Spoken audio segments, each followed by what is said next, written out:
أعوذ بالله من الشيطان الرجيم. بسم الله الرحمن الرحيم. أولئك أصحاب الميمنة والذين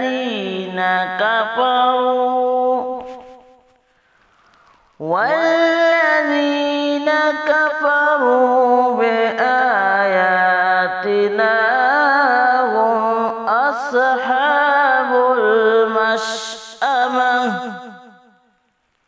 عليهم نار مؤصدة.